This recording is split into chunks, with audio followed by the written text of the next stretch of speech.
반기문에 대한 평가 듣고 싶어 하시는 분들이 많더라고요. 네.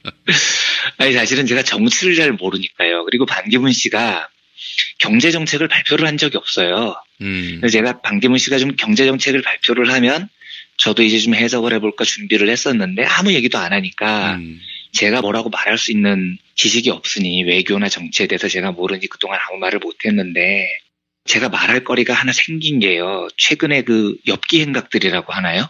이게 지금 계속 보도가 되고 있죠. 예. 재보니까 9건 정도가 됩니다. 가장 가까워 있는 김해 봉하마을 고 노무현 대통령 묘소를 참배했는데 방명록에다가 사람 사는 사회라고 적었다면서요. 예. 퇴주잔 시리즈도 있었고요. 예. 김태구 기자님도 소개를 해주셨는데. 예. 그 퇴주잔 해명을 내놨는데 제례는 가문마다 다르다 이렇게 썼는데 그 제례를 또 맞춤법이 틀렸다고 해요. 그 맞춤법을 2번이나 틀렸다고 합니다. 참 여러 가지 한다 싶었는데 이런 것들은 제가 다룰 수 있는 실수는 아닌 것 같아요. 좀 한심해 보이긴 하는데 저는 이걸 보고 반기문 씨 좀 한심하구나 이 정도에서 저는 그냥 그치고 말만한 이야기라고 생각을 합니다. 근데 어제 제가 페북을 돌아다니다가 반기문 씨가 이런 말을 했다는 게 나돌더라고요. 정당에서 활동을 안 하니 혼자서 하니까 돈이 너무 많이 든다. 꼭 그것 때문에 정당 입당하려는 건 아니지만 나는 평생 누군가가 다 해줬는데 이제는 내가 혼자 해야 돼서 너무 힘들다. 이런 그 말들이 타임라인에 나도는 거예요. 그래서 설마 그런 말을 했겠나 싶어서 제가 원문을 계속 열심히 찾아다녔습니다. 예. 그리고 그 말의 원문을 찾았어요. 이거 읽고 나서 이분이 진짜 제대로 미쳤나 싶더라고요. 사정이 이랬습니다. 그 16일 그 김해 봉하마을을 다녀와서 반기문 씨가 김해 한 치킨집에서 기자들과 대화를 나눴대요. 치맥을 먹으면서요. 예. 그런데 이걸 비보도를 전제로 만났다는 거예요. 오프 더 레코드로요. 좀 허심탄회하게 이야기해보자 이랬다는 거죠. 그런데 그걸 어느 언론사가 비보도를 깨고 보도를 했습니다.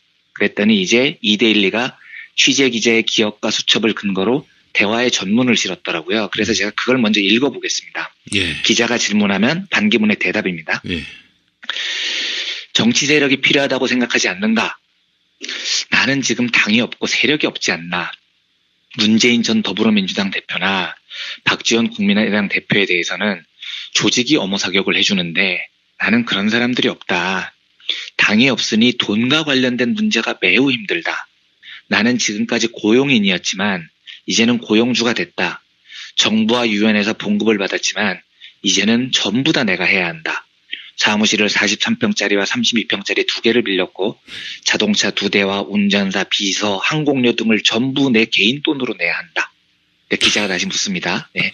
입당을 빨리 하는 게 편하지 않을까? 그 답을 이렇게 합니다. 두고 봐야 한다. 꼭 돈 때문만은 아니고 그런 예를 든 것이다. 나는 과장하고 국장하고 차관보 장관이 될 때 가방만 들고 몸만 움직이면 됐었다. 사무실도 있었는데 이제는 사무실까지 전부 내가 해야 한다. 나는 경험이 있어서 정책을 발표하는 것 등은 할 수 있지만 조직가도는 아예 해보지 않았기 때문에 잘 못한다. 이제까지 평탄하게 조직 속에서 살았다. 이렇게 얘기를 합니다. 네. 제가 이걸 보고 이 사람은 제가 생각했던 것보다 훨씬 더 강도 높은 또라이구나 하는 생각이 들었습니다. 네. 아니, 국민들한테 검증을 받아야 될 대중정치인이요. 아무리 오프 더 레코드라고 해도요. 기자들 앞에서요. 더구나 그 오프 더 레코드라는 게 언젠가는 새해 나갈 것이라는 걸 너무나 잘 아는 외교관 출신이요. 그렇죠. 기자들 앞에서. 예. 나는 과장하고 국장하고 차관보하고 장관이 될 때까지 가방만 들고 몸만 움직이면 됐다. 이렇게 얘기를 해요. 그 이전까지는 나라에서 다 해줬는데 지금은 내가 혼자서 사무실, 운전기사, 비서, 항공료를 다 내 돈으로 내야 돼서 너무 힘들다. 이런 말을 어떻게 할 수가 있습니까? 예.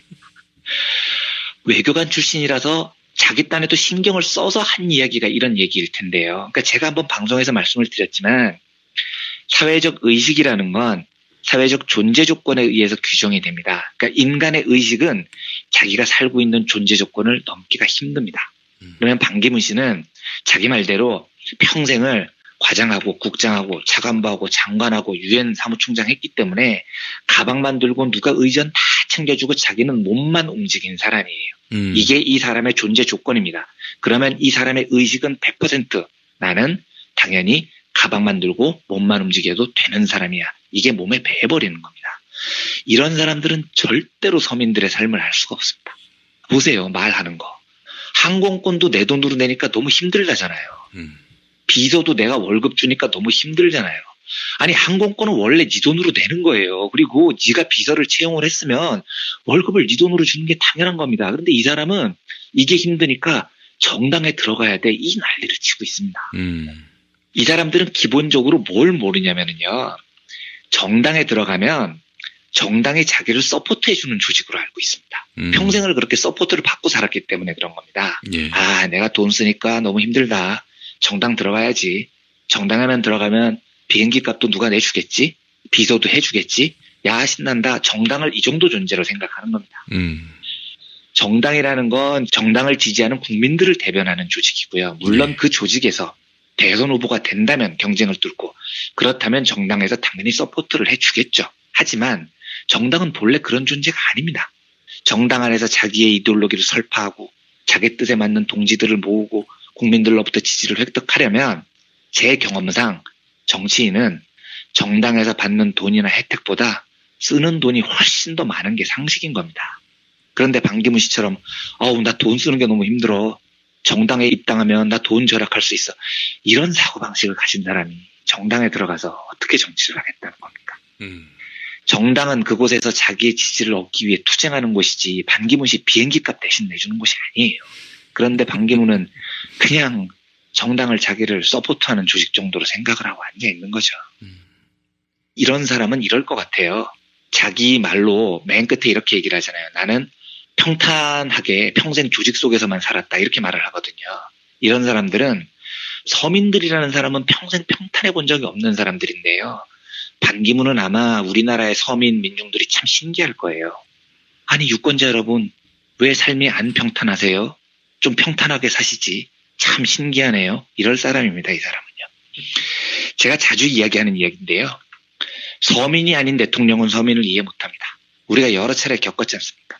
그리고 저는 서민을 이해한다고 말하는 대통령도 안 된다고 생각합니다. 서민을 이해하는 대통령이라는 말은 나는 서민이 아닌데 서민을 머리로 이해하려고 노력한다 이런 말이잖아요. 이런 사람을 왜 뽑냐고요. 우리가 우리의 존재를 왜 이해를 시켜야 됩니까? 우리가 주인인데. 이게 자꾸 통용이 되니까 정치인들이 서민 코스프레하고 버스비 암기하고 다니는 겁니다. 버스를 타본 적도 없는 놈들이요. 10원 단위까지 암기해서 서민을 이해하는 척이나 하고 말이죠. 제일 좋은 방법은 이거예요. 그냥 서민을 뽑으면 됩니다. 서민이 아닌 놈, 서민을 이해한다고 하는 놈 이런 놈들 말고요. 그냥 서민 그 자체에서 우리 대표를 뽑으면 됩니다. 우리 옆에 있는 사람을 뽑으면 돼요. 반기문 씨처럼 평생을 과장하고 국장하고 차관보하고 장관해서 가방만 들고 몸만 움직이면 되는 사람 말고요. 그냥 내가 내 돈 내고 항공권 끊는 게 당연하고요. 친구들이랑 술 한잔 하자 하면 길가에서 선술집에서 소주 한잔 하는 게 당연하고 항공권 끊을 때 또 할인 항공권 찾아보는 것도 당연하고 이런 사람을 우리 대표로 뽑아야 됩니다. 예. 그래야 지도자하고 국민하고 기본적인 대화가 되는 겁니다.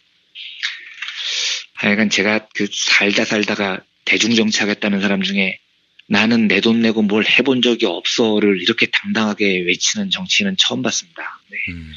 하다못해 사기꾼 이명박조차도 내가 노점상 해봐서 아는데 이러면서 서민 코스프레를 하는데 예, 반기문은 참 희한한 사람이었습니다. 반기문 씨는 지도자가 되면 박근혜 시즌2가 분명하게 될 겁니다.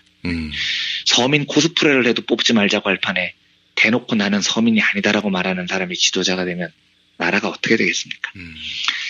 서민의 한 사람으로서 반기문 씨에 대해서 정서적인 적대감이 진짜 어제 최고 데시벨까지 올라서 이 뉴스를 소개해드렸습니다. 예. 아이고 참 이게 자기가 직업이 없으면은 네.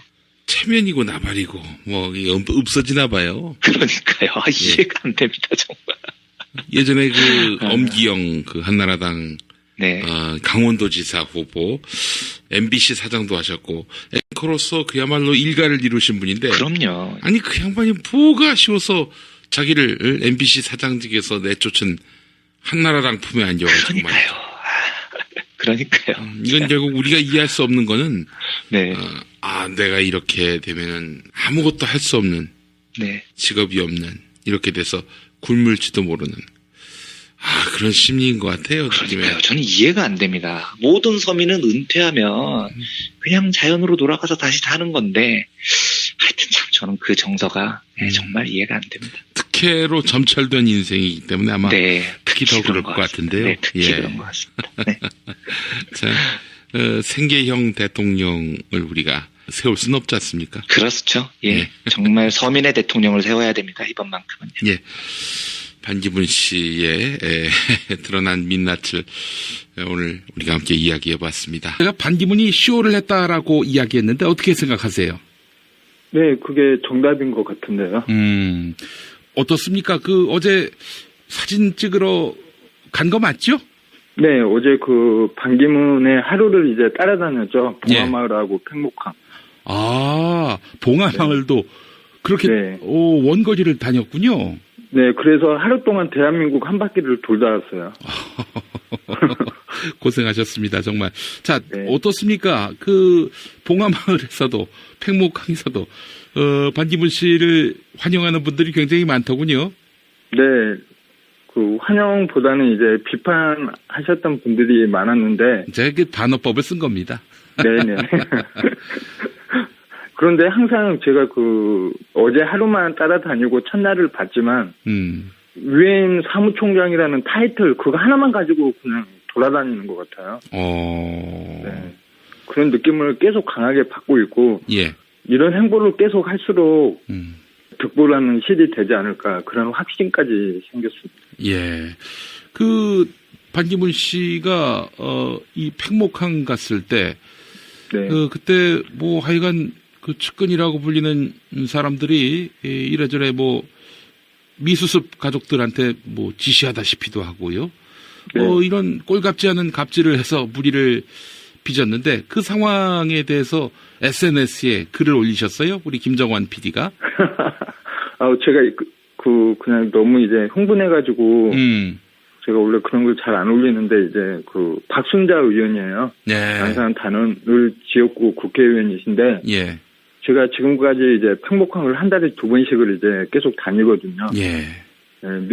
미수습자 9분이 이제 돌아올 때까지 관심을 놓지 않겠다는 차원에서 그렇게 다니고 이제 가족분들하고도 이제 잘 소통하면서 그렇게 지내고 있는데 저는 미수습자 가족분들 곁에 있으면서도 한 번도 박순자 의원이라는 분을 못 봤어요. 근데 어제 같은 경우에 은하 엄마께서 저한테 그러더라고요.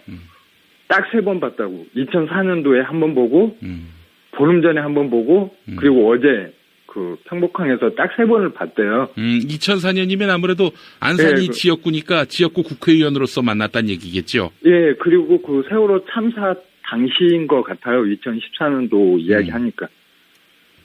야, 그렇군요. 예, 아무튼 그때하고 딱 봤는데, 그래서 어제니까 그제 전화가 왔었대요. 갑자기.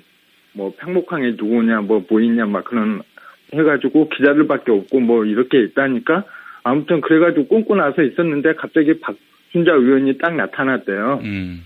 그래가지고 저는 이제 그런가 보다 하고 그냥 있었는데 갑자기 반기문 전 사무총장이 왔는데 옆에 계속 안내를 하는 거예요. 예, 그래가지고 막 계속 듣다 보니까 가족분들이 있는 곁으로 가야 되잖아요. 원래. 근데 곁에 가지도 않고 딱 자리 여기 맡아놓고 이쪽으로 오라지 않나. 그런 모습에 좀 흥분을 했었고, 그리고 항상 정치인들이 분향소에 먼저 들리고 일종의 코스가 있어요. 영상 분향하고 나서 동영상 보고 마지막으로 이제 가족분들 만나고, 그 다음에 방파제 가서 이제 인사드리고 돌아가는 일정. 이렇게 해서 이제 대부분 그렇게 하거든요. 정치인들이. 그런데 그러질 않고 그냥 송은 삼촌이 계속해서 이제 동영상 틀어주고 가족분들의 이제 사연이나 아이들의 그런 걸 이제 동영상을 틀어줘야지만이 그걸 이제 보고 더 자세히 알 거 아니에요. 그렇죠. 분들에 대해서. 근데 그런 것도 이제 틀어준다고 하니까 됐다고 그러면서 막무가내로 그냥 가족분들을 먼저 만나야 되겠대요. 그러면서 오라고. 그래가지고 너무 화가 나가지고 거기에서 한마디 하려고 하다가 송은 삼촌도 이런 경우 처음 봤다고 막 돌아오면서 혼잣말로 막 그런 이야기도 하고. 예. 예, 그래가지고 좀 황당하고 어이가 없었죠. 예. 그 상황이. 그러니까 이제 당연히 해야 할 분양 절차 또 세월호에 대한 기억의 동영상 시청 이런 거 없이 그냥 바로 가서 가족들을 만나게 했다. 박순자 네네. 의원이 이건 뭐 한마디로 사진 찍으러 갔다는 것을 정황상 자인하는 꼴이군요.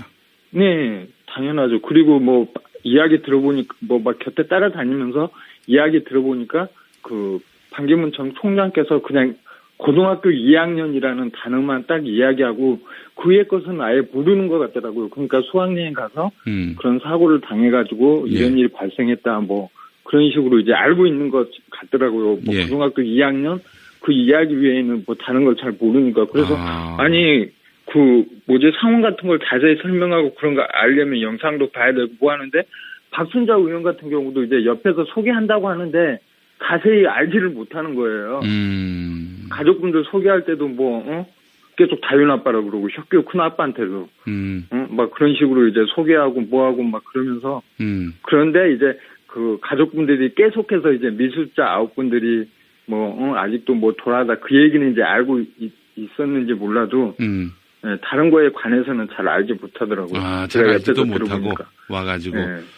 위로하고 그래가지고 그런 모습들이 너무 그렇고 막 옆에 와가 뭐 방파제 가는데 같이 가자 그러고 손잡으라 뭐 총장님 이때 손잡아 보지 언제 손잡아 보냐고 막 그런 식으로 이야기하고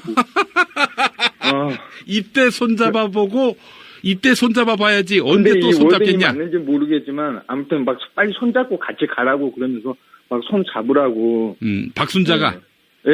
그 가족 다윤 엄마하고 은 엄마한테 자 다시 한번 정리하겠습니다. 박순자가 이 세월호 미수습 가족분들에게 손잡고 가라 방파제로 사진 찍어야 되니까 네. 방파제로 손잡고 가라. 이때 아니면 언제 기회가 있겠냐. 반기문 손잡는 그 기회가 게 있겠냐 그 말은 제가 확실한 건 모르겠어요 지금. 야 이때 아니면은 언제 또 잡겠냐라는 말을 했다는 거 네, 아니에요. 그런 식으로 막 해가지고 막 아무튼 손잡고 가자고 막. 이 말은 이제 두 가지가 이제 함축되어 있는 건데 우선 첫 번째가 반기문이 뭐 여기 한번 내려온 걸로 팽목항에 우리 가족들 더는 볼 일이 없을 것이다. 세월호 문제 더는 신경 안 쓰겠다. 뭐 이런 뜻이 하나 이제 함축돼 있고 또 하나는 이분이 나중에 대통령이 될 분인데 영광스럽게 생각해야지 하면서 미수습 가족들에게 네, 말하자면 그런 느낌도 받았어요. 네. 실제로 반기문 씨가 그 자리에서 그 이런 말도 했다는 거 아닙니까? 그 정부를 믿으라. 네네. 아. 뭐 어차피 결정되고 뭐 지원도 되고 지금 이렇게 진행하고 있으니까 뭐 믿으다 막 그런 식으로 이야기하더라고요. 굳이 뭐 그러면서 이야기하는 것도 좀 이제 어디에서 듣고는 왔는데 하는 이야기들이 절대 공감이 안 가고 네. 그리고 막 그랬어요. 그리고 또 어떤 이야기를 해야 되지? 아무튼 막 방금 이야기하면서도 제가 흥분해가지고 또 네. 다시 듣는 사람도 막 열불이 치솟습니다. 예. 네. 반기문 씨한테 어느 분인가가 그땐 왜 팽목항을 오지 않았느냐라면서 질책성 질문을 던졌다고 하는데 그때 뭐 반기문 씨 표정 보셨나요? 아, 그때 이제 제가 또 질문하고. 아, 이거 미디어 문구가 질문한 겁니까? 네. 총장 시절에 방한할 때 왜 오지를 않았으면서 지금 이렇게 왔느냐. 네. 네, 그걸 이제 질문했었죠. 예, 뭐 너무나 뻔한 답일 텐데. 그리고 이제 너무 기자들 질문을 안 받아요. 저는 이제 어제 하루 따라다녀서 어제 하루만 안 받는 줄 알았거든요. 예. 그리고 끝나고 나면 이제 항상 뭐 브리핑하고 그 현장에서 뭐 느낌이라든가 소감이라든가 그런 거 이야기할 줄 알았는데 원래 막 그런 건 애초에 계획이 없던 거래요. 그래서 봉하마을에서도 원래 이렇게 뭐 소감 발표하는 걸 원래 예정이 없었던 건데 하도 막 이야기해서 그렇게 짧게 이제 소감 발표했고 봉하마을에서도 막 기자들이 계속 막 사정을 하는 거예요. 제발 질문 받으라고. 네, 그래서 왜 그러냐고 그랬더니 지금까지 한 번도 질문을 받은 적이 없어요. 아, 그래요. 네. 뭐 이해가 됩니다. 입만 열면 사고고 입만 열면 웃음거리니까 가급적이면 뭐 기자들 질문에 말려들지 않겠다. 질문을 안 받는 이유가 그거에 대한 그런 현안이나 아니면 그거에 대한 지식 같은 게 별로 아는 게 별로 없어가지고 그냥 근데 사진 기자들에게 그냥 딱 보여주기 위한 그런 포즈 같은 거 있잖아요. 예. 팽목항에 가면 대형 조형물 있잖아요. 예, 예. 노란 리본 가서 괜히 그걸 손으로 만져본다든지 기자들 앞에서 사진 기자들. 미수습자 가족들하고 막 어깨 동무도 하고 말이죠. 친한 척. 네네네. 이야기하다가 손잡고 어깨 동무하고. 예. 네. 그런 상황들이 자연스럽지도 않고, 네, 그렇더라고요. 예. 표정 같은 것도 아무튼 생각 없는 것처럼. 예. 그렇게 행동하고. 아이고, 어제의 그 팽목항 방문, 또 그 앞선 모든 이른바 민생 행보들, 이게 사진 찍기 위한, 쇼일 뿐이었다라는 점을 오늘 미디어 몽구 인터뷰를 통해서 확인할 수 있었습니다. 이분이 만약에 대통령이 되면은, 새누리당의 정권 재창출이겠네요. 제가 그것까지는 잘 모르겠고, 네. 그냥, 밑에서 그냥 보고 올리면 결제만 할 것 같아요. 예. 네, 아는 거 없이. 외교관 출신이라서 자기 딴에도 신경을 써서 한 이야기가 이런 얘기일 텐데요. 그러니까 제가 한번 방송에서 말씀을 드렸지만 사회적 의식이라는 건 사회적 존재 조건에 의해서 규정이 됩니다. 그러니까 인간의 의식은 자기가 살고 있는 존재 조건을 넘기가 힘듭니다. 그러면 반기문 씨는 자기 말대로 평생을 과장하고 국장하고 차관보하고 장관하고 유엔 사무총장 했기 때문에 가방만 들고 누가 의전 다 챙겨주고 자기는 몸만 움직인 사람이에요. 이게 이 사람의 존재 조건입니다. 그러면 이 사람의 의식은 100% 나는 당연히 가방만 들고 몸만 움직여도 되는 사람이야. 이게 몸에 배어버리는 겁니다. 이런 사람들은 절대로 서민들의 삶을 알 수가 없습니다. 보세요. 말하는 거. 항공권도 내 돈으로 내니까 너무 힘들다잖아요. 비서도 내가 월급 주니까 너무 힘들잖아요. 아니 항공권은 원래 네 돈으로 내는 거예요. 그리고 네가 비서를 채용을 했으면 월급을 네 돈으로 주는 게 당연한 겁니다. 그런데 이 사람은 이게 힘드니까 정당에 들어가야. 반기문에 대한 평가 듣고 싶어 하시는 분들이 많더라고요. 네.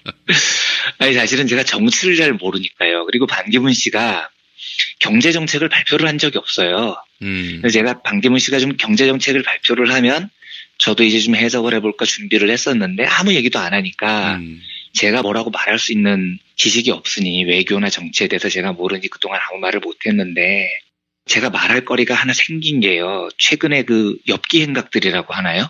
이게 지금 계속 보도가 되고 있죠. 세 보니까 9건 정도가 됩니다. 가장 가까워 있는 김해 봉하마을 고 노무현 대통령 묘소를 참배했는데 방명록에다가 사람 사는 사회라고 적었다면서요. 예. 퇴주잔 시리즈도 있었고요. 예, 김태규 기자님도 소개를 해주셨는데. 예. 그 퇴주잔 해명을 내놨는데, 제례는 가문마다 다르다 이렇게 썼는데 그 제례를 또 맞춤법이 틀렸다고 해요. 그 맞춤법을 2번이나 틀렸다고 합니다. 예. 참 여러 가지 한다 싶었는데, 이런 것들은 제가 다룰 수 있는 실수는 아닌 것 같아요. 좀 한심해 보이긴 하는데 저는 이걸 보고 반기문 씨 좀 한심하구나 이 정도에서 저는 그냥 그치고 말만한 이야기라고 생각을 합니다. 근데 어제 제가 페북을 돌아다니다가 반기문 씨가 이런 말을 했다는 게 나돌더라고요. 정당에서 활동을 안 하니 혼자서 하니까 돈이 너무 많이 든다. 꼭 그것 때문에 정당 입당하려는 건 아니지만 나는 평생 누군가가 다 해줬는데 이제는 내가 혼자 해야 돼서 너무 힘들다. 이런 말들이 타임라인에 나도는 거예요. 그래서 설마 그런 말을 했겠나 싶어서 제가 원문을 계속 열심히 찾아다녔습니다. 예. 그리고 그 말의 원문을 찾았어요. 이거 읽고 나서 이분이 진짜 제대로 미쳤나 싶더라고요. 사정이 이랬습니다. 16일 김해 봉하마을을 다녀와서 반기문 씨가 김해 한 치킨집에서 기자들과 대화를 나눴대요. 치맥을 먹으면서요. 예.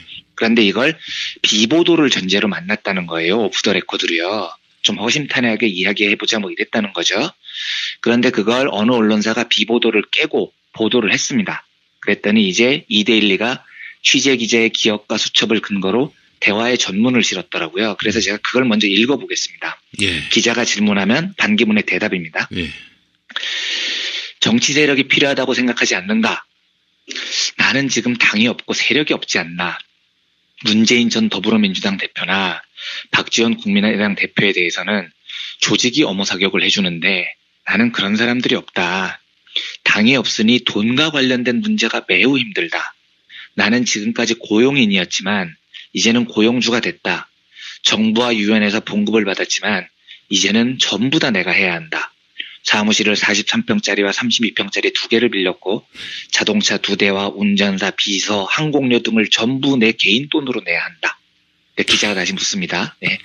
입당을 빨리 하는 게 편하지 않을까? 그 답을 이렇게 합니다. 두고 봐야 한다. 꼭 돈 때문만은 아니고 그런 예를 든 것이다. 나는 과장하고 국장하고 차관보 장관이 될 때 가방만 들고 몸만 움직이면 됐었다. 사무실도 있었는데 이제는 사무실까지 전부 내가 해야 한다.